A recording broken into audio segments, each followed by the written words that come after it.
जोहार, नमस्कार। पूरे मुल्क में कुपोषण के खिलाफ, गरीबी के खिलाफ आज़ादी के बाद से ये अभियान चल रहा है।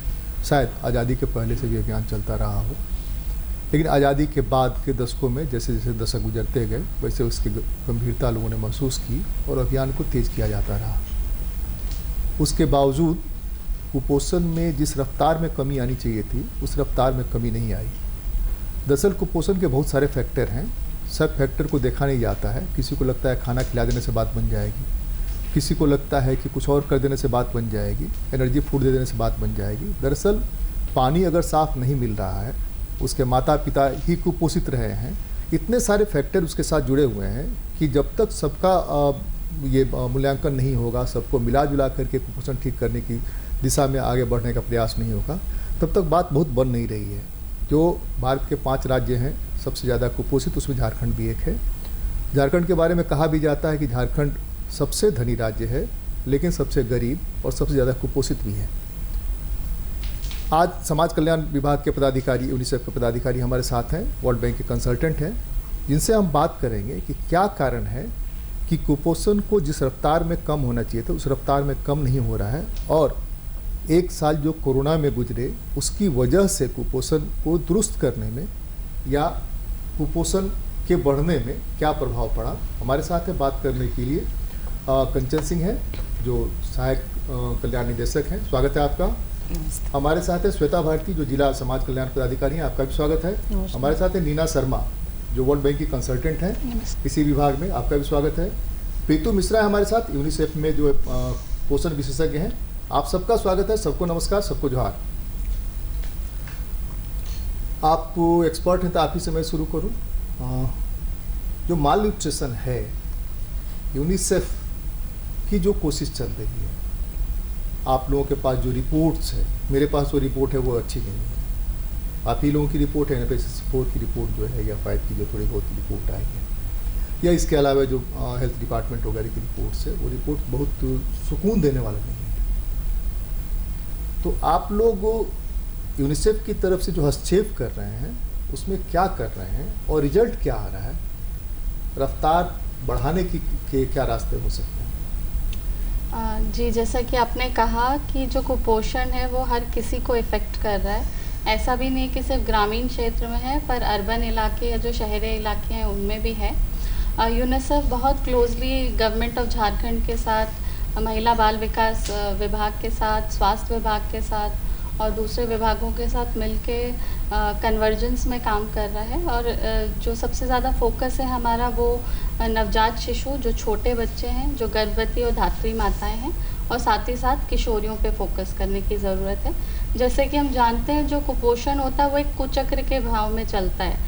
अगर एक किशोरी कुपोषित है तो वो जो भावी माता बनेगी वो कुपोषित बनेगी, आने वाला बच्चा या बच्ची कुपोषित बनेंगे, और फिर ये पीढ़ी दर पीढ़ी जो चक्र है वो चलता चला जाता है।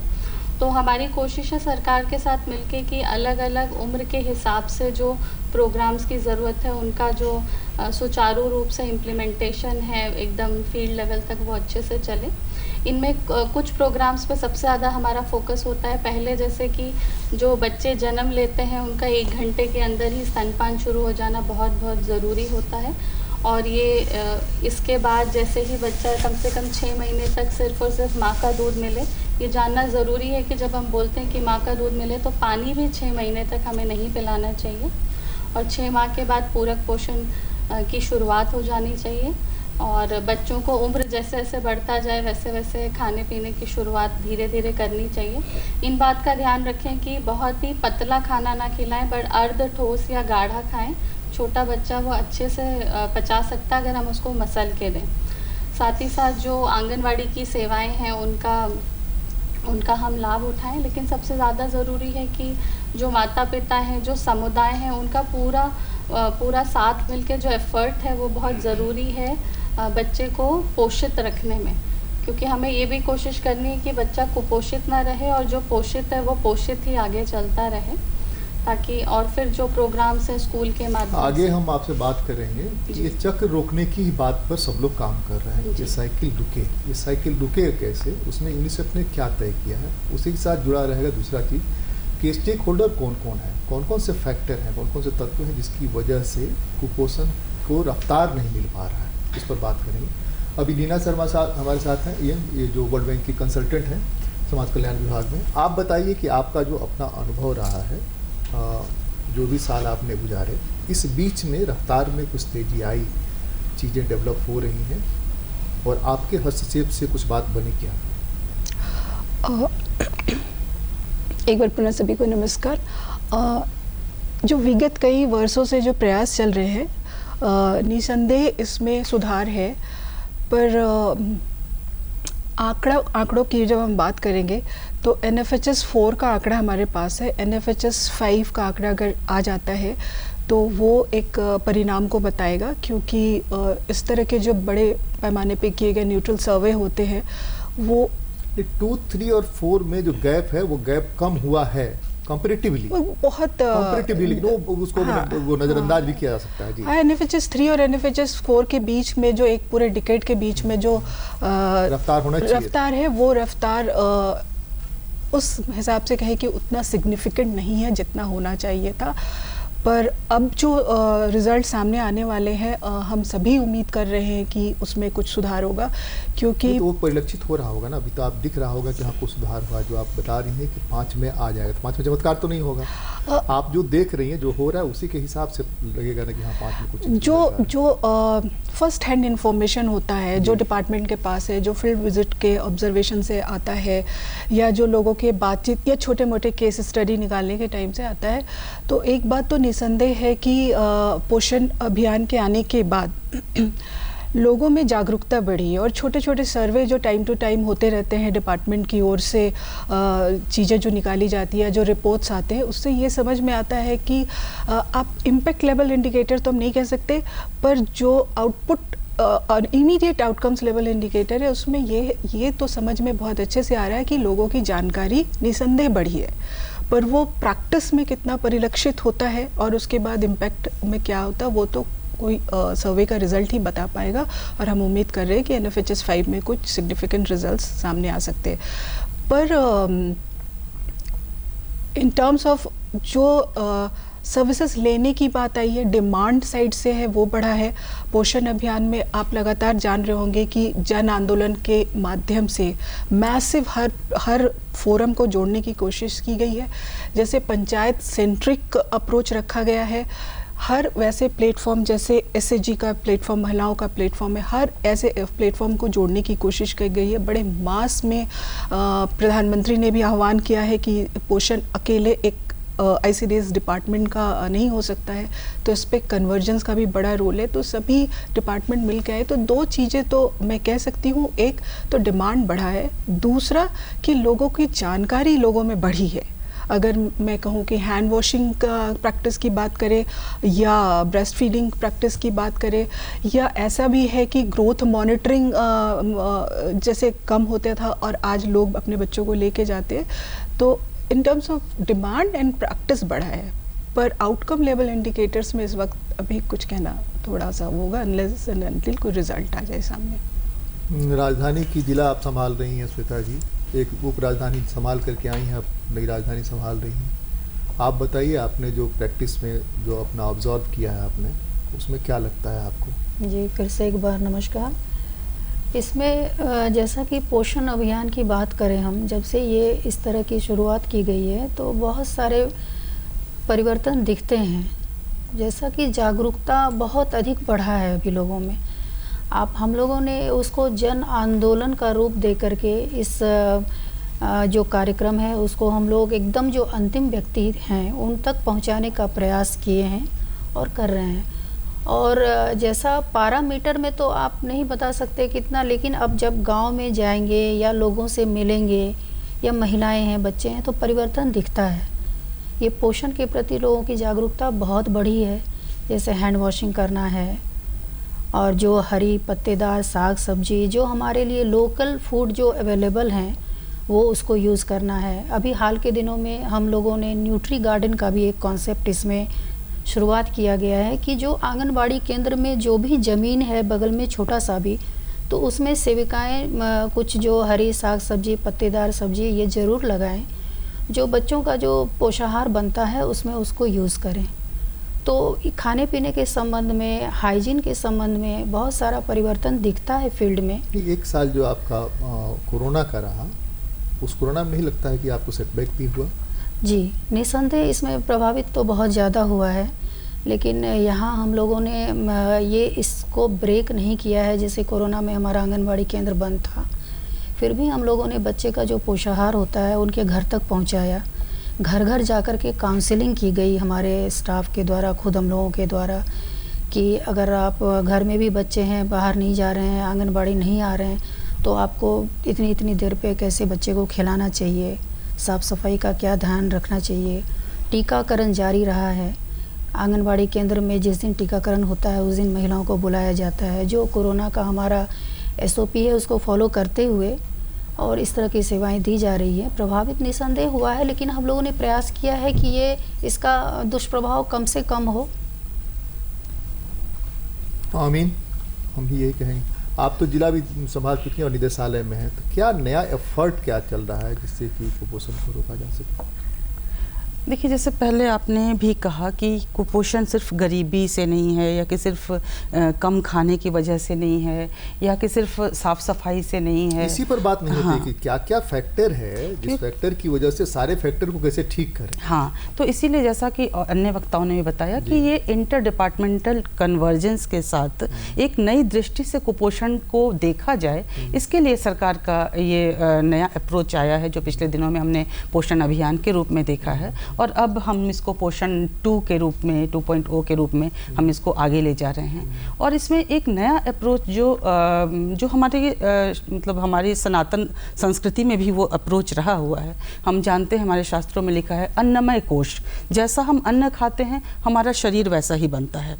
तो हम इसकी तरफ जा रहे हैं। बैक टू बेसिक्स के लिए एक गवर्नमेंट का ये अप्रोच रह रहा है कि हम अपनी जो पुरानी परंपराएं हैं, पुराने जो खान पान के व्यवहार हैं, उनको अपने हम तो अन्न खा रहे हैं यूरिया का, हम तो अन्न खा रहे हैं कीटनाशक का, बिल्कुल तो बिल्कुल हाँ, तो इसलिए इन चीज़ों के प्रति, जैसे हमने रिफाइंड चीज़ें खाना शुरू कर दी कि ज़्यादा सफ़ेद चावल होगा वो ज़्यादा अच्छा होगा, ज़्यादा बढ़िया दाल दिखता हुआ रहेगा वो ज़्यादा अच्छा है हमारे शरीर के लिए। नहीं, हमारा जो आप लोगों ने भाई बिल्कुल छीन लिया, 100 रुपए किलो अमेज़न बेच रहा है, बिल्कुल कोदो छीन लिया, हमारा मड़ुआ छीन लिया, हमारा बाजरा छीन लिया, हमारा ज्वार छीन लिया, जो कि हमारे मिलेट्स हैं, जो कि कॉम्प्लेक्स कार्बोहाइड्रेट देते हैं, ज़्यादा देर तक एनर्जी देते हैं और आपके शरीर को स्वस्थ रखने में बहुत मदद करते हैं। झारखंड के परिप्रेक्ष्य में देखें तो हमारे यहाँ करीब 36 तरह के साग हैं। कन्वर्जेंस में आप लोगों ने क्या क्या मेथड अपनाया है, कैसे कैसे कन्वर्जेंस की? एक फैक्टर पानी भी है, पानी एक बहुत बड़ा कारण है, इसलिए कि बड़ा पठारी इलाका होने की वजह से पानी का संकट बहुत है। जैसे फरवरी आया ना,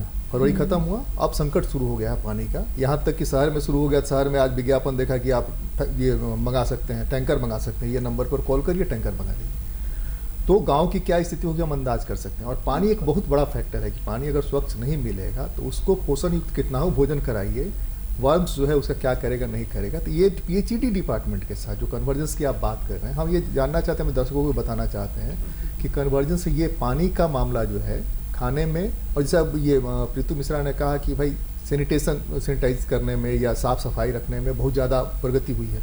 हमने जो देखा है वो ख़राब एक्सपीरियंस रहा है कि आंगनबाड़ी सेविकाएँ जो है जिस ढंग से खाना परोसती हैं, उनके जो वस्त्र होते हैं, जिस ढंग से बच्चे खाते हैं, वो बहुत भयावह होता है। उससे पोषण बढ़ने का नहीं, पेट भर सकता है, पेट भर जाए। अब पता नहीं कहाँ का आपका एक्सपीरियंस है, वो आपको शेयर करना, जिसको जनरलाइज नहीं कर सकते। हम जनरलाइज नहीं करते, हमने जो देखा है वो हम बता रहे हैं। आपने जो देखा आप हमारे साथ चलिए, हम भी दिखाएंगे आपको। चलिए चलिए बताइए। तो ऐसी स्थिति है कि देखिए, जहाँ तक स्वच्छ पानी और सैनिटाइजेशन का सवाल है, सरकार की ये मंशा है कि हर आंगनबाड़ी केंद्र में पीने का पानी मौजूद हो। अगर किसी कारणवश, और है भी अभी मतलब हमको लगता है पिछले दिनों में हर आंगनबाड़ी केंद्र में साफ पानी पीने का और साफ शौचालय की व्यवस्था की गई है। तो अगर कभी ऐसा होता है, और गांव में तो मतलब बहुत जगह चापाकल, स्कूल बंद हो जाते हैं 4 महीने तक दुमका के इलाके में, झारखंड के इलाके जो इलाका है वो वाला इलाका जहाँ पानी नहीं मिलता है, प्रॉब्लम है। तो 10 तो हम घूम करके आए हैं, ठीक है, इसलिए कि पानी है ही नहीं, चापाकल का बंद हो जाता है, चापाकल बंद हो जाता है, फिर बरसता है, फिर चापाकल शुरू हो जाता है। ऐसे भी इलाके हैं। खैर वो मतलब ये है कि कन्वर्जेंस में आपने क्या क्या आप वो कर रही हैं, ये बताइए। कन्वर्जेंस में जैसे मैंने हमारा कहा कि स्वास्थ्य विभाग के साथ है, हाँ। शिक्षा विभाग के साथ है। स्वास्थ्य विभाग की देखिए, क्या हर भूमिका है चीज- इसमें? हर चीज किसी को दे करके आप नहीं, सुधार नहीं स्वास्थ्य विभाग सकते की क्या भूमिका है? स्वास्थ्य विभाग को आपने कहा, स्वास्थ्य विभाग क्या भूमिका निभाएगा? स्वास्थ्य विभाग आपका पोषण जांच करने में, पोषण का स्तर जांच करने में, आपका हीमोग्लोबिन का लेवल क्या है, आयोडीन युक्त नमक मिल रहा है या नहीं। एएनएम जाती हैं वो देखने हाँ के लिए। बिल्कुल, हर आंगनवाड़ी केंद्र में 1 महीने में एक बार एक एएनएम जाती है, जो कि वहाँ के लोगों का स्वास्थ्य जांच करती है और उसको किया जाता है। प्लस स्वास्थ्य विभाग के सहयोग से हम लोग सभी जो पीएचसी हैं, सुरक्षित प्रसव जहाँ पे कराना है, ताकि वो भी एक न्यूट्रिशन का बहुत बड़ा, कि हम एक हमारा बच्चा स्वस्थ जन्म लेगा तो वो स्वस्थ भविष्य की ओर बढ़ सकेगा।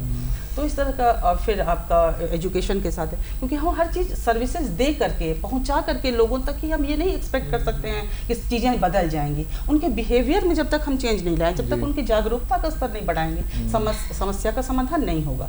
तो हमारा सबसे बड़ा जो एट स्टेक चीज़ है वो है अवेयरनेस, कैसे हम अवेयरनेस लाएं। तो इसके लिए आपके स्वास्थ्य विभाग के साथ, एजुकेशन के साथ, पीआरआई के साथ, जो इसमें जनप्रतिनिधि हैं उनका इन्वॉल्वमेंट कैसे होगा, और जो नेहरू युवा केंद्र हैं आपके जो ये जो स्काउट गाइड्स के सेंटर हैं, उन लोगों को जोड़ करके ये कैसे हम सबके साथ, सबके, क्योंकि ये एक जन आंदोलन है। आप ऐसा नहीं समझ सकते हैं कि एक सरकार कुछ चीज़ें दे दी हैं तो उसका इंफ्रास्ट्रक्चर अच्छा है या बुरा है, उससे चीज़ें बदल जाएंगी, नहीं होगा ये। जब तक समाज एक समग्र रूप में इसको अपनाएगा नहीं और इसको एक चुनौती के रूप में नहीं लेगा कि हमारे आसपास अगर कोई कुपोषित बच्चा है तो वो मेरी जिम्मेदारी है, सरकार की जिम्मेदारी नहीं है। तो जब तक समाज इसको अपनी चुनौती के रूप में नहीं लेगा, कुपोषण को हम लोग नहीं हटा सकते हैं। और इसीलिए सरकार ने एक जन आंदोलन के रूप में ये कॉन्सेप्ट लाया है कि ये सब एक एक व्यक्ति का आंदोलन है। सही पोषण देश रोशन, ये हमारा आंदोलन है, हर व्यक्ति का आंदोलन है। तो इसलिए ये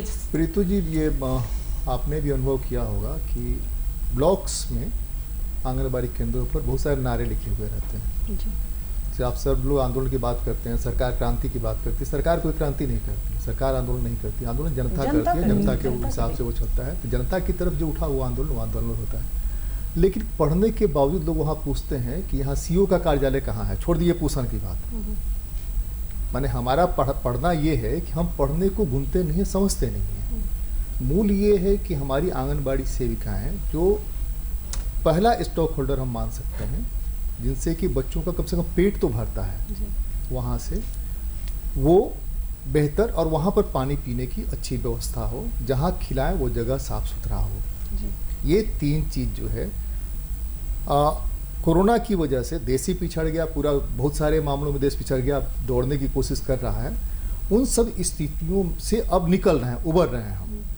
तो ये जो फैक्टर्स हम लोग मान रहे हैं कि ये सारे फैक्टर्स हैं, इसको कैसे दूर किया जाए, यूनिसेफ इसमें क्या भूमिका निभा सकता है? जैसे स्कूल में दोपहर का भोजन मिलता है, दोपहर का भोजन मिलता है तो थाली लेकर के दौड़ना भोजन के लिए और थाली लेकर के धोने जाना, वो सारा कुछ जो है, सारा कंसंट्रेशन जो होता है। हमारा ना एक बात बताएं, सॉरी हम इंटरप्ट कर रहे हैं, हमारा ना मतलब ओरिएंटेशन ही गलत है।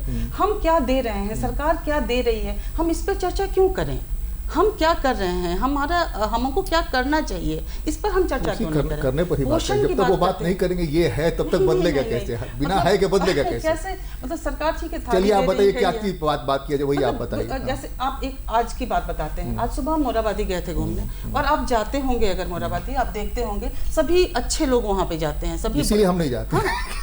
नहीं जाते, हम उन अच्छे लोगों में शामिल नहीं हो सकते हैं। मतलब कि सब अच्छे लोगों से मतलब समाज के उच्च वर्ग के लोग जो वहाँ पे मॉर्निंग वॉक करने जा रहे हैं, और आप देखिएगा कि हर जगह थूक फेंका हुआ है, हर जगह गंदगी फैली हुई है। वही आप बता रहे हैं कि सेविका बहुत गंदे कपड़ों में खिला रही होगी उन लोगों से जिनसे हम उम्मीद करते हैं कि वो समाज के अपर स्ट्रेटा के हैं, और वो लोग चलते चलते रास्ते में थूक दे रहे हैं।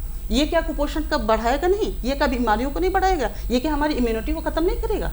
तो हमारा ये, इसमें सरकार क्या करेगी? सरकार हर जगह आकर उनके मुंह में टेप तो नहीं लगा देगी आप मत थूकें।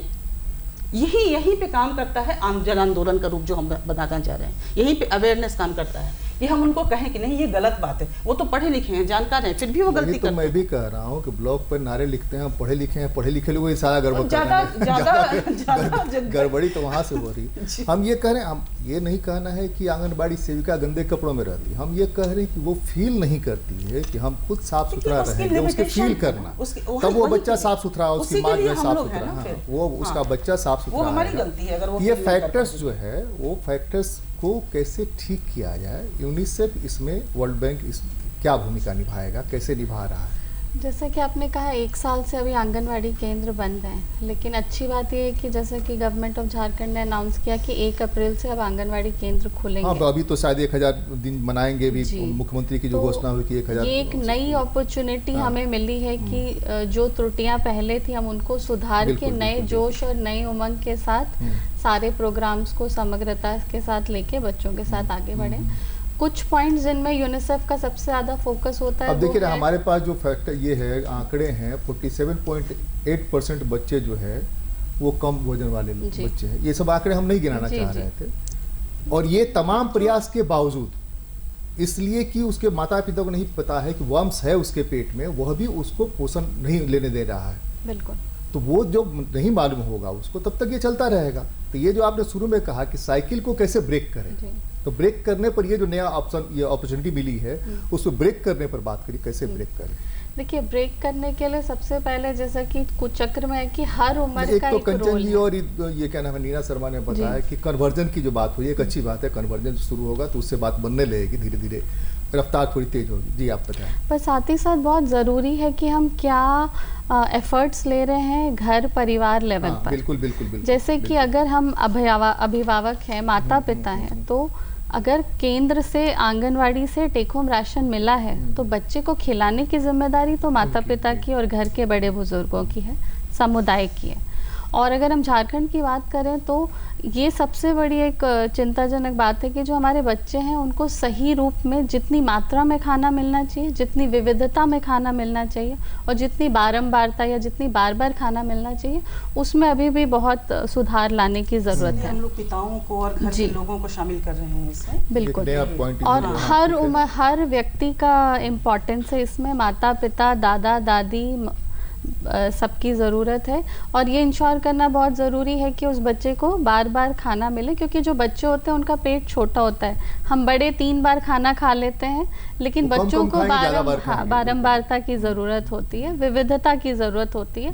और ये ज़रूरी नहीं है कि सिर्फ महंगी चीज़ें अच्छी होती हैं। हमारे गाँव में जैसे कि अभी सरकार पोषण वाटिका बना रही है। एक जो बड़ी दिक्कत, बाजार वहाँ भी पहुँच गया, कुरकुरे वहाँ मिल जाएगा, लेकिन बच्चे को सत्तू नहीं मिलेगा, जौ नहीं मिलेगा।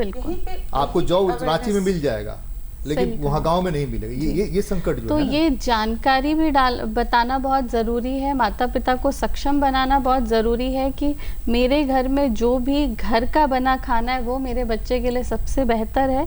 और अगर मैं जो भी है, अगर मैं उसको थोड़ा बेहतर तरीके से खिला सकूं, चाहे फिर हो सकता है कि घर में सिर्फ रोटी ही हो, लेकिन क्या मैं कम से कम 1 चम्मच तेल डाल के उसको अच्छे से मसल के इस रूप में बना दूं कि बच्चा अच्छे से निगल ले, बहुत अच्छे से खा ले बच्चा या बच्ची। तो माता पिता को जानकारी के साथ सक्षम करना शायद सबसे ज़्यादा ज़रूरत है, बिकॉज़ माता पिता अपने बच्चों का ध्यान रखना चाहते हैं, पर कभी कभी जानकारी के अभाव में सही रूप से ध्यान नहीं रख पाते हैं।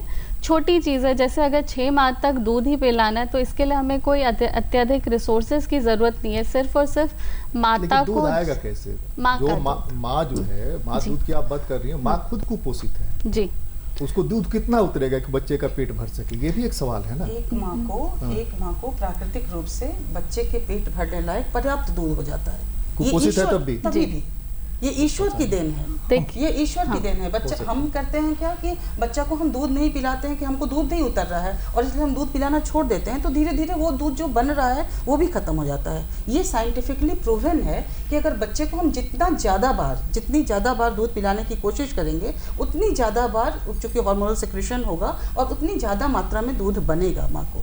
और प्लस वो, ये तो एक तरह की जो वैज्ञानिक बात है। और उसके बाद अगर कुपोषित है तो हम लोग बहुत ज़्यादा कि मसूर का दाल खाना चाहिए, या कि पपीता पका हुआ खाना चाहिए, या कि एलिव सीड से जो आता है हम लोग का, जो अब ये जो पारंपरिक ज्ञान था हमारा, ये विलुप्त होता जा रहा है। तो उस ज्ञान को फिर से लाने की बात चल रही है। हम इस पोषण 2 में इसीलिए हमने आयुष मंत्रालय को सरकार ने जोड़ा है इसमें, कि जो हमारा पारंपरिक ज्ञान जो लुप्त होता जा रहा है जनमानस से, वो वापस आए। और हमारे आसपास जो चीज़ें मौजूद हैं, जो ज़्यादा, जैसे सहजन का पत्ता है जो एकदम आसानी से सब जगह मतलब एबंडेंस में मौजूद है, लेकिन हम उसका यूज नहीं कर रहे हैं। वो सबसे ज़्यादा बड़ा स्रोत है कैल्शियम का और आयरन का। और अगर माँ को सिर्फ कैल्शियम और आयरन हर दिन अगर हम उसको सहजन का साग ही खिला दें तो उसको पर्याप्त मात्रा में दूध होने लायक उसको न्यूट्रिएंट्स मिल जाएंगे।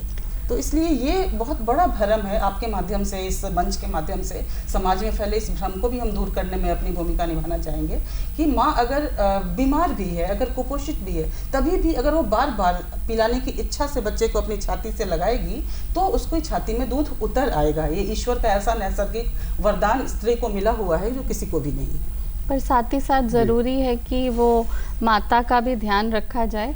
माँ का दूध पिलाने की जिम्मेदारी माँ की हो सकती है, लेकिन फिर पुरुष भी इसमें एक बहुत इम्पॉर्टेंट रोल निभा सकते हैं कि क्या हम उस माँ को थोड़ा ज़्यादा आराम दे सकें, क्या हम उनका ध्यान रख सकते हैं कि अगर अभी नई माता है, ज़्यादा महीने नहीं हुए, तो कम से कम 3 बार उनको मुख्य भोजन मिले, जो हम सुबह का नाश्ता, दोपहर का खाना, रात का खाना खाते हैं। साथ ही साथ कम से कम 2 बार घर का बना पौष्टिक नाश्ता मिले।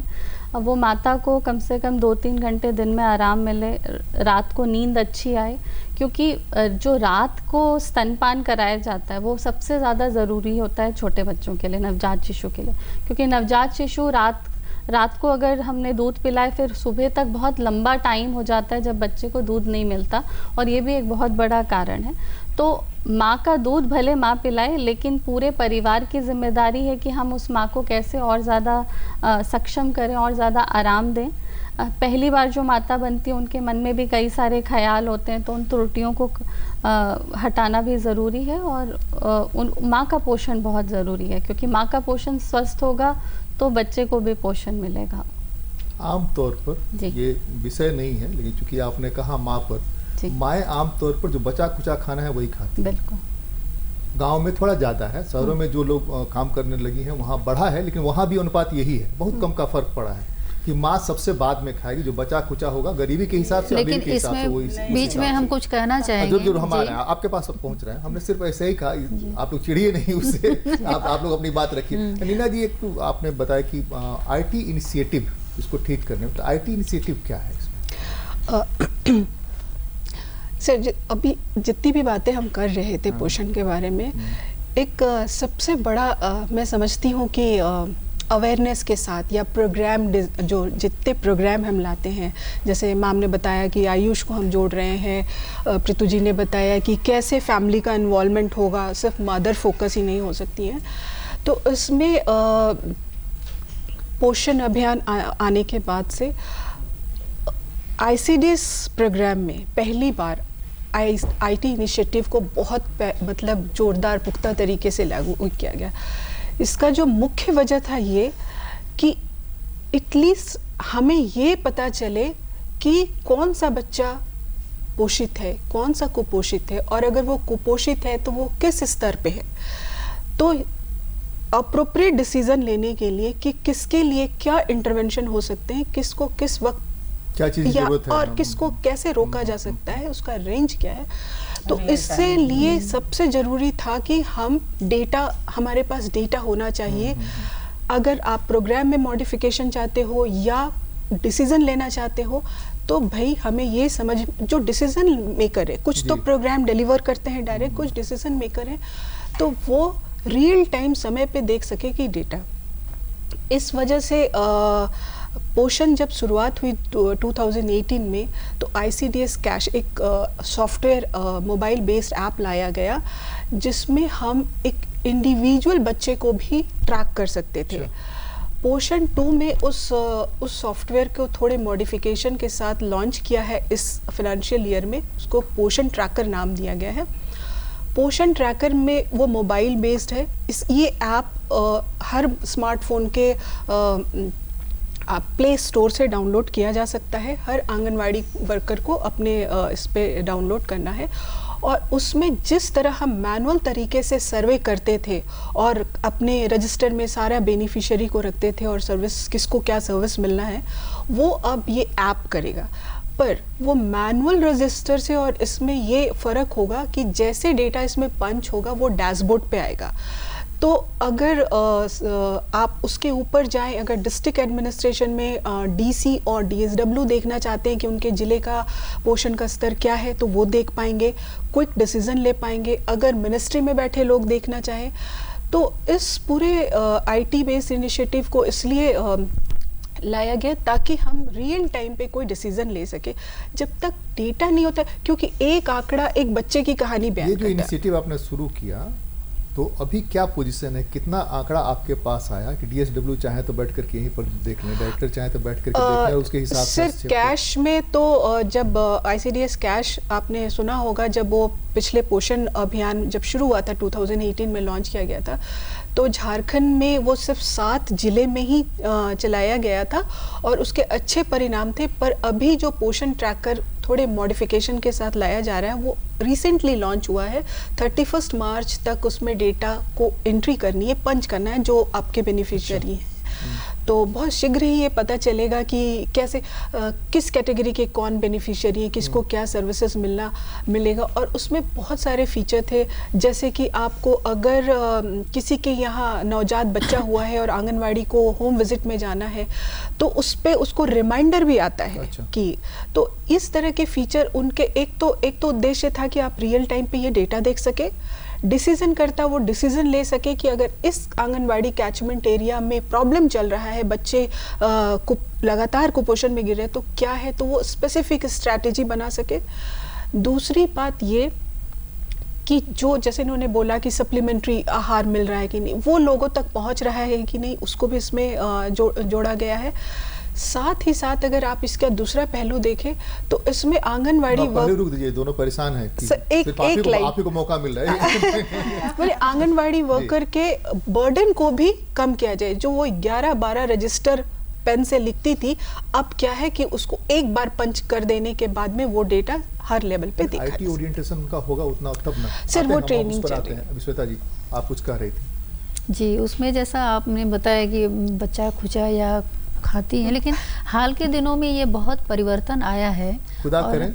और ये और निरंतर ये प्रगति आपको, ये जो हमारा जो प्रयास है ये रंग ला रहा है कि महिलाएं भी सोचती हैं कि मेरा खाना भी बहुत ज़रूरी है, और घर के लोग भी ध्यान रखते हैं कि अगर घर में ने जो बिहेवियर चेंज की बात की, जब तक वो नहीं आता है जी, माँ को लगता है कि घर की अन्नपूर्णा हम हैं, जब तक हम नहीं खिला लेते हैं सब लोगों को, हाँ। तब तक हम क्या खाएंगे। खाने का लिमिटेशन है, अन्न का लिमिटेशन है। सौभाग्य या दुर्भाग्य कहिए कि हमको भी यही लगता है। लेकिन इसमें क्या है ना कि अभी जैसे हम लोगों ने बताया ना कि सास बहू पति सम्मेलन करके भी हम लोगों ने कुछ प्रोग्राम किया उसमें, तो लोगों का इन्वॉल्वमेंट इसमें करने का यही मकसद था कि वो भी जाने कि अगर महिला है और गर्भवती हैं तो उनका खाना पीना का ध्यान रखना सारे परिवार की जिम्मेदारी है। रखा तो जाता ही था, उनके लिए अलग मसाला बनता था जब गर्भवती, बहुत सारे ख्याल, लेकिन धीरे धीरे चीजें खत्म होती चली गई, खत्म। उनको लौटाना जो है, अब लौटाना ही चैलेंज है। अब ये ना खाएं, अब ये ज्यादा चीजें आ गई हैं। तो ये सिर्फ ग्रामीण इलाकों का समस्या नहीं है, सिर्फ ये शहरी इलाकों की भी उतनी ही बड़ी समस्या है।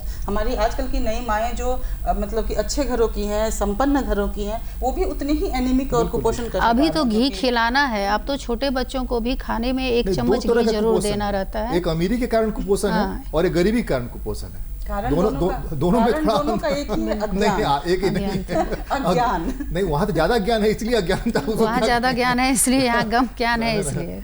ये हाँ, तो जी आप बताइए। मतलब ये जहाँ जैसे ये बात चल रही थी तो हम ये कर दें कि ये तो मतलब महिलाओं की प्रकृति में ही है कि अगर ये हो ही नहीं सकता है कि मेरे साथ मेरा एक बच्चा भी है और अगर वो भूखा है तो उसको छोड़ करके हम खुद खा लें कि हमको ज़्यादा पोषण की जरूरत है, ये संभव नहीं है। तो इसलिए मतलब इसको क्या कहा जाए, इसलिए जरूरी है बच्चों की नहीं पूरे परिवार में ऐसा व्यवहार लाए कि साथ खाना, साथ खाएं, पूरे परिवार को पकड़ने की कोशिश करें। और वो है PRIs, तो एक तो गवर्नमेंट की व्यवस्था, ग्राम सभाएं।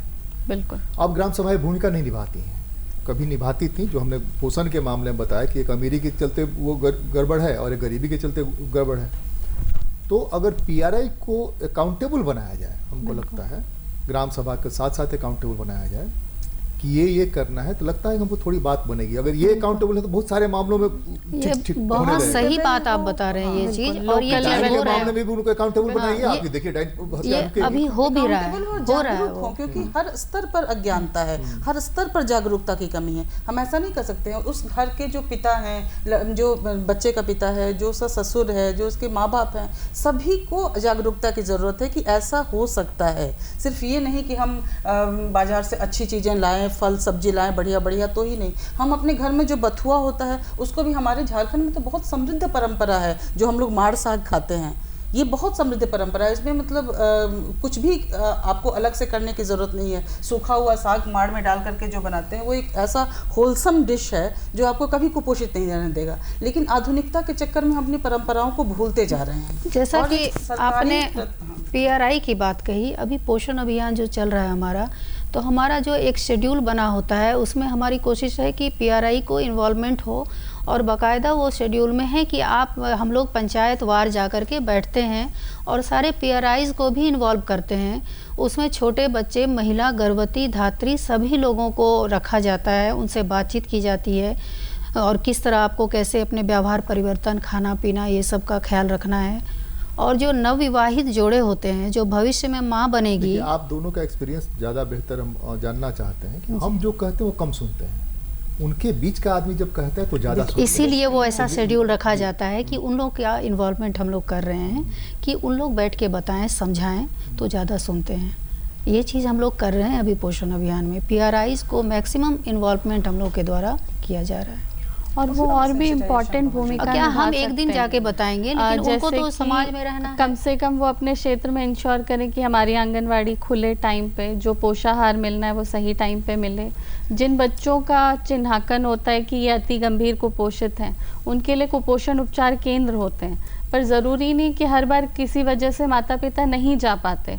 यहाँ दिक्कत दूसरी हो जाती है प्रीतु जी। दिक्कत ये हो जाती है कि जैसे उसको आप बना दीजिएगा कि आपको चेक करना है, तब वो दरोगा हो जाएगा, है ना। तो वो इन्वॉल्वमेंट जो उसका होना चाहिए वो कम हो जाएगी और उस पर शासन ज्यादा करने लगेगा। ठीक है, इन्वॉल्वमेंट भी जरूरी है, बिकॉज वो भी समुदाय का ही पार्ट है। उनके घर में भी गर्भवती महिला होंगी, उनके अपने बच्चे भी केंद्र पे जाते होंगे, तो वो भी एक अभिभावक हैं, वो समुदाय का पार्ट है, और उनको ये मिल के परिवारों को जागरूक करना है। जो कई सारे माध्यम होते हैं, ग्राम पंचायत और दूसरे माध्यम के थ्रू, पंचायतों में जो मीटिंग होती है उसके माध्यम के थ्रू, कि हम ये इंश्योर करा पाए कि सारी सुविधाएं हमारे क्षेत्र में अवेलेबल हो। हम नहीं करा सकते हैं, ये जहाँ भी हम लोग मॉनिटरिंग, इंश्योरेंस, ये सब बात करेंगे ना, वहाँ हम लोग अपने आप को पीछे ले जाएंगे। इंश्योर हम आंगनबाड़ी खुले, इसके लिए कोई दरोगा जैसे बोल रहे हैं बना के बैठा दे, ये कभी भी संभव नहीं है। पर जैसे आप कम्युनिटी में इतनी अवेयरनेस ला दीजिए, अपनी सर्विसेज के बारे में बता दीजिए, ताकि कम्युनिटी खुद डिमांड करे। अगर हमारा कहना है कि अगर एक गांव में आंगनबाड़ी सेंटर है, 10-100 घर हैं वहाँ पे, अगर और 100 लोग अगर चाह लें कि मेरा आंगनबाड़ी सेंटर खुलेगा, हमारा बच्चा वहाँ जाएगा पढ़ने के लिए, हमको वो सेवाएं मिलनी चाहिए, तो आंगनबाड़ी सेंटर खुलेगा कैसे नहीं। किसी दरोगा की जरूरत नहीं है, किसी मॉनिटरिंग की जरूरत नहीं है। हमारी सरकार की तो मिनिमम गवर्नेंस की जो बात आजकल की जा रही है ना, मिनिमम गवर्नेंस हमको करना है, मैक्सिमम अवेयरनेस। आंगनबाड़ी सेविका भी तो उसी गांव की महिला है, किसी की बहू है, किसी की बेटी है, तो उसी गांव की है, तो बाहर से भी जाएंगी। नहीं, बाहर से तो जाने का सवाल नहीं है अभी। लेकिन बात कर लें, अगर स्कूल की बात करें, मान टीचर तो वहाँ का रहने वाला नहीं है, लेकिन अगर गाँव के लोग कहेंगे स्कूल खुलना चाहिए, स्कूल में हमारा बच्चा पढ़ेगा, तो टीचर कैसे नहीं आएगा, स्कूल बंद कैसे रहेगा। ये बात है, अवेयरनेस हमेशा रहे। इसमें एक फॉल्ट है, वो फॉल्ट ये है, वहाँ दबंग लोग जो है ना, उसके हिसाब से चीजें बटी होती है। तो हमारे ही लोग हैं ना, वो हैं, लेकिन गड़बड़ी तो हमारे ही लोग गड़बड़ कर रहे हैं ना, समाज की ही तो गड़बड़ी है, पढ़े लिखे लोग गड़बड़ कर रहे हैं। तो उसको कैसे ठीक किया जाए, बहुत दूर के स्तर पर हम नहीं जा सकते। उनका इन्वॉल्वमेंट कैसे बढ़ा सकते हैं, ग्राम सभा का, PRIs का, और जो लोग भी स्टेक होल्डर हैं उनका इन्वॉल्वमेंट कैसे बढ़े। सर जस्ट मैं ऐड करना चाहती हूँ कि आपने जो ये पहलू बोला, एक तो होता है कि सेल्फ अवेयरनेस, जैसे अगर हमारे गांव में आंगनवाड़ी है तो भाई आज आंगनवाड़ी बंद क्यों है, एक सेल्फ अवेयरनेस है समुदाय के बीच में। दूसरी चीज़ ये है कि ऐसे कहते हैं कि supply side and demand side, तो सप्लाई साइड से गवर्नमेंट ने बहुत सारी चीज़ दी है, डिमांड साइड से अगर निष्क्रियता है, चाहे वो शिक्षा की कमी की वजह से हो या जागरूकता की कमी से, जिस तरह से हम बातचीत कर रहे हैं, उस हिसाब से भी देखते हुए पोषण अभियान में छोटे छोटे प्रोग्राम डिज़ाइन किए गए। एक प्रोग्राम में बता रही हूँ कि वो है सामुदायिक गतिविधियाँ। उसमें ICDS कैडर के सारे फंक्शनरी को ओरिएंट किया गया कि आप इसको कैसे करेंगे। तो उसको ट्रेडिशनल प्रैक्टिसेस से जोड़ा गया, जैसे मुँह जुट्ठी होता था या गोद भराई जैसी चीज़ें होती थी, तो उसको ट्रेडिशन से जोड़ते हुए आकर्षक तरीके से बनाते हुए लोगों को शामिल करके वो चीज़ों को रखने की कोशिश की गई। उसी में हाँ आप सबको इन्वॉल्वमेंट वही हुआ। उसके बाद वो उसमें एक पहलू ये जोड़ा गया सुपोषण दिवस। इसमें ये हुआ कि आप पुरुषों के साथ बैठेंगे और जो कहते हैं कि भाई निर्णय कौन लेता है, अगर मुझे 2 बच्चे से ज़्यादा नहीं चाहिए या मुझे IFA खाना ज़रूरी है, तो घर में आखिर निर्णय लेता है कौन है। अगर हम ये समझ रहे हैं कि हमारे परिवेश में सासू माँ या हस्बैंड निर्णय करता होते हैं, तो फिर उनको शामिल करके उनके सामने ये बात रखी गई। सर ऐसे बहुत सारे रिसर्च भी हुए हैं कि जैसे ANC में महिलाएं जाती हैं, तो क्या वो हस्बैंड उसको एकम्पनी करते हैं? अगर हस्बैंड एकम्पनी करते हैं तो वहाँ देखा गया कि ये ANC 100% हो रहा है, लोगों को समझ में आ रहा है कि क्या ज़रूरत है। तो इस तरह की छोटी छोटी चीज़ें डिज़ाइन की गई हैं और पोषण 2 में पंचायत सेंट्रिक बनाने की इसको कोशिश की जा रही है कि ये आपका प्रोग्राम है, आप इसको कैसे अवेल करेंगे। हालांकि हम जितनी बातें कर रहे हैं उसमें कई मजबूरियां भी होंगी, कई तरह के प्रॉब्लम अभी भी होंगे, क्योंकि बहुत सारी चीज़ें सुविधाओं पर भी निर्भर करती है कि जैसे अगर घर में मेरे 4-5 बच्चे हैं, मुझे काम पे जाना है तो मैं छोड़ के जा रही हूँ, तो ब्रेस्ट फीडिंग, तो सरकार भी बहुत तरीके से देख रही है कि क्रेच की सुविधा हो जाए। आप एक चीज़ हमको बताइए कि आप झारखंड में जहाँ घूमिए, कुछ सेंटर्स बताइए जहाँ की बेस्ट प्रैक्टिस लगा आपको और लगा कि इसको मॉडल के रूप में अडॉप्ट करना चाहिए, कुछ जो आपने देखा आप अपने घूमने के दौरान, आप याद करिए तब तक हम जैसे कि 2-3 बेस्ट प्रैक्टिसेस मैं कह सकती हूँ। कुछ आंगनवाड़ी दीदियाँ बहुत ही इंश्योर करती हैं कि हर महीने मेरा एक भी बच्चा या बच्ची ना छूटे। हर किसी का किया, उनको बुलाया जी, और उस प्रोग्राम में वो जो बोलती है ना वो सुनने लायक होता है। बिल्कुल। तो आप जो बता रही हैं ना, वो सवाल करती हैं, पूछती हैं कि भाई ये कैसे नहीं हुआ, आप तो बता रहे हैं यहाँ पर ये बता रहे हो, वहाँ वो बताते नहीं है। नहीं तो बहुत सारी आंगनवाड़ी दीदियाँ हमारी बिल्कुल चैंपियंस हैं, बुलाएंगे आप लोगों के साथ ही बुलाएंगे, जो इंश्योर करती है कि एक भी बच्चा या बच्ची ना छूटे, हर महीने वजन हो, हर महीने लंबाई का माप हो, क्योंकि इन दोनों पैरामीटर्स का माप होने के बाद ही पता चलेगा हमें कि कौन सा बच्चा या बच्ची कुपोषित है, स्वस्थ है या अति गंभीर कुपोषित है। एक तो इन्होंने बताया IT से ट्रैक करने का जी, वो सबसे बेहतर है कि वो कहीं भी देख सकते हैं, उसके हिसाब से वो हस्तक्षेप कर सकते हैं, बिल्कुल। साथ ही साथ एक जो सबसे इम्पोर्टेंट चीज़ है जो हमने कई बार देखा भी है कई अलग अलग डिस्ट्रिक्ट्स में, होम विजिट्स।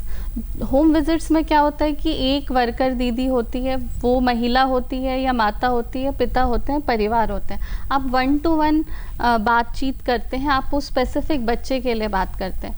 कई सारी हमारी आंगनवाड़ी दीदियाँ ऐसी हैं जो बहुत अच्छे से होम विजिट करती हैं, क्योंकि होम विजिट का मतलब सिर्फ जानकारी देना नहीं है, ये भी इंश्योर कराना है कि जो जानकारी मैंने दी वो माता पिता ने अच्छे से समझी, और फिर बीच बीच में थोड़े थोड़े अंतराल में जा के पूछना भी ज़रूरी है कि दीदी जो मैंने बताया था वो आप कर पा रहे हो कि नहीं। हो सकता है नहीं कर रही हो या फिर करने की कोशिश कर रही हो, जैसे स्तनपान की बात है, लेकिन किसी वजह से ना कर पा रहे हो, तो बार बार थोड़े थोड़े अंतराल में मिलना ज़रूरी है। उनकी जो कठिनाई है उसका समाधान ढूंढना ज़रूरी है, और कई बार जो ये समाधान होते हैं बिल्कुल लोकल लेवल के समाधान। फिल्म और डॉक्यूमेंट्री के साथ जोड़ा जा सकता है, इसलिए फिल्में समाज पर बहुत ज़्यादा प्रभाव डालती हैं, बहुत ज़्यादा प्रभाव डालती हैं। तो आंगनबाड़ी सेंटर्स में इस छोटे छोटे फिल्म दिखाए जाए, इसके क्या इम्पैक्ट है, दूध नहीं पिलाने का क्या नुकसान है, दिखाए जाते हैं। क्योंकि कई बार ऐसा होता है ना कि अगर हम माता पिता को बोलेंगे कि आप खिलाओगे पिलाओगे, तो बस एक लाइन नहीं बहुत बार दब जा रही है, इसलिए कंचन जी को बोल रहे हैं, स्वस्थ होते हुए सबसे ज़्यादा दब यही रही है, हमारे पड़ोस में होने का नुकसान इनको यही है। चलिए बोलिए। नहीं, जैसे नीना ने बताया कि IT का जो इन्वॉल्वमेंट हमने किया है, तो उसमें भी सरकार ने इस तरह की छोटी छोटी एनिमेटेड फिल्म्स बना करके और सर्कुलेट की हुई हैं, कोई बहुत तो ऐप में भी डाली हुई है, जो आंगनवाड़ी सेविका अपने मोबाइल के माध्यम से भी अपने कम्युनिटी में दिखा सकती है। जो प्रैक्टिसेस हैं, जो बिहेवियर चेंज की बात हम लोग करते हैं, कि हमेशा ही हमको ये चीज़ दे करके ही हम किसी चीज़ को नहीं सुधार सकते हैं। अपने बिहेवियर में जो चेंज लाना है उसके लिए हम लोगों ने छोटी छोटी फिल्में सरकार ने बना करके उनको सर्कुलेट की। आप लाइन पूरा करिए। नहीं, मैं सिर्फ ये कह रही थी कि कई बार क्या होता है ना, अगर हम माता पिता को बोलेंगे कि आप अच्छे से खिलाओ तो बच्चा या बच्ची को पोषित हो जाएंगे। पोषित होना नहीं समझ में आता। हमें ये भी ज़रूरी है कि हम इस भाषा में उन्हें बताएं जो भाषा उन्हें समझ में आती है। जैसे बीमार नहीं पड़ेगा तो समझा ही सकते हैं। बार बार बीमार नहीं पड़ेंगे। बच्चा अगर पोषित होगा तो मार्क्स अच्छे आएंगे, कल को बेहतर नागरिक बनेंगे, ज़्यादा कमाएंगे। इस भाषा में अगर हम बात करते हैं तो जो पोषण की जो पूरी मैसेजिंग है वो ज़्यादा प्रभावी हो पाती है। और ये जानना ज़रूरी है कि पोषण जो है सबसे ज़्यादा ज़रूरी है 2 साल से छोटे बच्चों का। श्वेता जी ने कहा ना कि पंचायत राज को जब PRI को इन्वॉल्व करते हैं तो वो लोग यही बात करते हैं, उन्हीं की भाषा है, उन्हीं की लैंग्वेज में बात करते हैं। हाँ, तो अब जैसे कि 2 साल तक ही मैक्सिमम 80% जो हमारा दिमाग होता है उसका विकास हो जाता है। तो आज हम इतने बड़े हैं और एक कोई 2 या 2.5 साल की बच्ची है, तकरीबन हमारे दोनों के दिमाग और मानसिक शक्ति 80% तक सेम होते हैं और 5 वर्ष तक पूरा 100% दिमाग का विकास हो जाता है। कई बार क्या होता है, बच्चा या बच्ची जब थोड़ा बड़े होते हैं फिर हमको लगता है अरे कमज़ोर है, अब हमें ध्यान देने की ज़रूरत है। लेकिन तब तक वो जो वक्त होता है वो जा चुका होता है जब एक्चुअली बच्चों का पोषण हम सुधार पाएँ। जन्म से लेके 2 साल जो ये, और सबसे पहले कहा जाता है जीवन के 1000 दिन। जीवन के 1000 दिन मतलब 9 महीने जो हमारे गर्भावस्था के हुए 230 दिन और बच्चे के दूसरे जन्मदिन तक जो 2 साल हुए, ये 1000 दिन होते हैं। ये सबसे ज़्यादा महत्वपूर्ण दिन होते हैं। अगर इसमें हम बच्चे को कुपोषित होने से रोक पाएंगे तो ही बच्चा जो है वो पोषित बनेगा और सस्टेनेबल पोषण रहेगा। अदरवाइज़ वो कुछ ना कुछ कमी रह ही जाएगी, कम वज़न होगा या फिर हाइट नहीं बढ़ेगी बच्ची की या बच्चे की। तो इसकी अक्षर की रिपोर्ट भी है कि 7वें का बच्चा 2 का पहाड़ा नहीं पढ़ पाता। तो नहीं पढ़ पाता है, उसमें मास्टर का दोष है, नहीं पढ़ पाता है उसमें कुपोषण का दोष है। क्या दोष है ये अभी डिफाइन नहीं हो रहा है, क्लियर नहीं हो रहा है। लेकिन हम जानते हैं कि दोनों उसमें मिला हुआ है, दोनों मिला हुआ है, दोनों मिला है। दोनों फैक्टर को ठीक करना पड़ेगा। ये भी कारण है, वो भी कारण है, दोनों को ठीक किया तभी बात बनेगी। लेकिन 10 साल बाद अगर हम बात करेंगे तो कहीं बात नहीं बनने वाली, सारी बात वो वक्त चला जाएगा।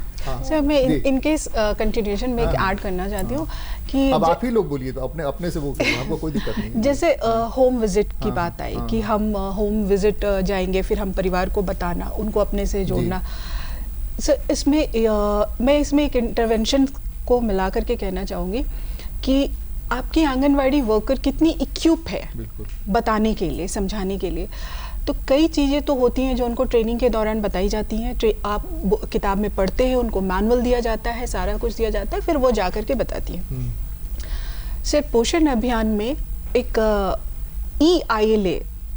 ILA का फुल फॉर्म है इंक्रीमेंटल लर्निंग अप्रोच। एक कैपेसिटी बिल्डिंग अप्रोच थी, क्षमता विकास था। तो उसमें 21 मॉड्यूल बने थे जिसमें हेल्थ, न्यूट्रिशन, वॉश सारे चीज़ को मिलाते हुए malnutrition management, growth monitoring 21 module design किए गए थे भारत सरकार की तरफ से। उस 21 मॉड्यूल को तो क्लासरूम में ट्रेनिंग हुई, उसके बाद उसका एक ऐप बना दिया गया और वो ऐप हर आंगनवाड़ी वर्कर के मोबाइल पे वो ऐप था। देखिए इसका फ़ायदा कैसे हुआ, कैसे इस तरह की IT बेस्ड इनिशिएटिव से लोगों को फ़ायदा हुआ। अब जब वो होम विजिट में गई और कोई कमज़ोर शिशु पैदा हुआ है और उनको बताना है कंगारू केयर कैसे करते हैं, तो एक वर्बल किसी को ये बिठा के बताना कि बच्चे को आप ऐसे रखिए, बच्चे को आप ऐसे पकड़िए। तो अब क्या है, बताने के साथ साथ उसने मोबाइल ऑन कर दिया। तो इसका जो प्रभाव पड़ा, और हमने झारखंड में कुछ 21 लोगों के इंटरव्यू किए और हमें पता चला कि लोगों को इससे, आंगनवाड़ी वर्कर को पर्टिकुलर क्या फ़ायदा हुआ। एक आंगनवाड़ी कार्यकर्ता का मैं वर्जन बताना चाहती हूँ। उसने बताया कि मैडम हमें तो कंगारू केयर पता था, पर हमें ये नहीं पता था कि अगर माँ बहुत वीक है और बच्चे को नहीं होल्ड कर पा रही है तो उनके परिवार का ही कोई कंगारू केयर दे सकता है या हस्बैंड भी दे सकते हैं। इस तरह की चीज़ें। किसी दूसरे कार्यकर्ता ने हमें बताया कि मैडम हम जब होम विजिट में जाते थे हमें ये पता नहीं होता था कि होम विजिट का वो पहला कैसे शुरुआत करना है, कैसे इंटरेक्शन करना है। तो मैं ये चीज़ें इसलिए बता रही हूँ कि कभी कभी ऐसा होता है कि एक मैनुअल क्लासरूम पढ़ाई और ये छोटा छोटा इनिशिएटिव सरकार का क्या करता है, उसको इतना बेहतर इक्विप कर देता है और आगे वाला पर्सन भी, अच्छा इतने दिन से ये बता रही थी कंगारू केयर, इसी को कहते हैं बच्चे को ब्रेस्ट फीडिंग। थोड़ा सा हम लोग चेंज करते हैं, समय खत्म हो रहा है, थोड़ा चेंज करते हैं। ये बताइए कि ये जो नया आप लोगों ने 1000 दिन लिया है कि नया पोषण 2 जो है, पोषण 2 में क्या क्या करना है? कंचन जी आप ही शुरू करें। ये पोषण 2 में मतलब बहुत चीज़ें बदली नहीं है, बेसिक तो वही है कि कैसे हमको अपने कुपोषण स्तर को कम करना है और एक बेहतर भविष्य का निर्माण करना है। तो ये एक इतनी लंबी प्रक्रिया है, ऐसा तो है नहीं कि एक सड़क बनाना है 200 मीटर का तो हम यहाँ से बना के आज ख़त्म कर देंगे। ये जो हम छोटे छोटे इंटरवेंशन करेंगे इसका जो फल मिलेगा हमें कम से कम 5 साल 10 साल 20 साल बाद भी मिल सकता है। जब से आंगनवाड़ी आम्रपाली नहीं है, बड़ा वाला आम है, फलेगा। बिल्कुल बिल्कुल क्योंकि पीढ़ियों की संचित मैल न्यूट्रिशन हमारे अंदर है, तो पीढ़ियां लगेंगी इसको खत्म करने में। तो इसलिए पोषण 2 उसी का एक कंटिन्यूएशन है जिसमें कि हमने एक वाइडर फ्रेमवर्क को लेने का कोशिश किया है। सिर्फ हम अपने मतलब जो हमारा जो टारगेट ग्रुप है आंगनवाड़ी का उसी को नहीं, बल्कि पूरे एक समाज को, जैसे हमने जन आंदोलन जो बताया कि एक समाज, ये भी बता दीजिए पब्लिक से क्या एक्सपेक्ट करें, समाज से क्या एक्सपेक्ट करते हैं? समाज से तो हमारा यही एक्सपेक्टेशन है कि जो भी मतलब हम जो जागरूक हैं, जो लोग जानते हैं, वो अपनी क्षमता को पहचाने और अपनी जिम्मेदारी को भी पहचाने कि हमारे अगल बगल जो अगर कोई भी एक बच्चा कुपोषित है, कोई भी एक माँ कुपोषित है, कहीं भी गंदगी है, कहीं भी परेशानी है, तो वो हमारी जिम्मेदारी है उसको ख़त्म करने की। हम सिर्फ और सिर्फ सरकार के भरोसे रह करके, सरकार को कोस करके अपनी जिम्मेदारी का निर्वहन नहीं कर सकते हैं। हमने क्या दिया समाज के बेहतरी के लिए उसको भी हमको गिनना पड़ेगा और इसीलिए हमारी अकाउंटेबिलिटी वहाँ रहती है। एक जिम्मेदार नागरिक के नाते, एक सक्षम नागरिक के नाते, एक जागरूक नागरिक के नाते अगर जो हम जानते हैं उसको हम फैलाएं और जो कुपोषण का चक्र है उसको हम कैसे रोक पाएं अपने घर में भी और अपने आसपास ही। हमारे अपने घरों में भी कुपोषण है, ये नहीं है हमारे अपने बच्चे भी मैगी खाते हैं और अपने बच्चे भी उसी तरह से फास्ट फूड खा के कुपोषण का शिकार हो रहे हैं। श्वेता, ये पोषण 2.0 भी उसको वृहद परिप्रेक्ष्य में हम लोग लाते हैं। पहले भी हम लोग इस पर काम किए हैं और कुछ अलग ये नहीं है। तो उसमें जैसा कि है हमारा टारगेट सिर्फ पहले क्या था कि बेनिफिशियरीज़ हम देखते थे कि आंगनबाड़ी के बेनिफिशियरीज़ हैं उनको ही हमको देना है, लेकिन अभी हमारा जो उद्देश्य होता है कि पूरे समाज को हम इसमें इन्वॉल्व करें। जन आंदोलन की बात तो करते हैं, पूरे समाज को साथ लेके चलें, समाज के हर लोग समझें कि कुपोषण क्या है, उसको पोषित बच्चों को कैसे किया जाना है।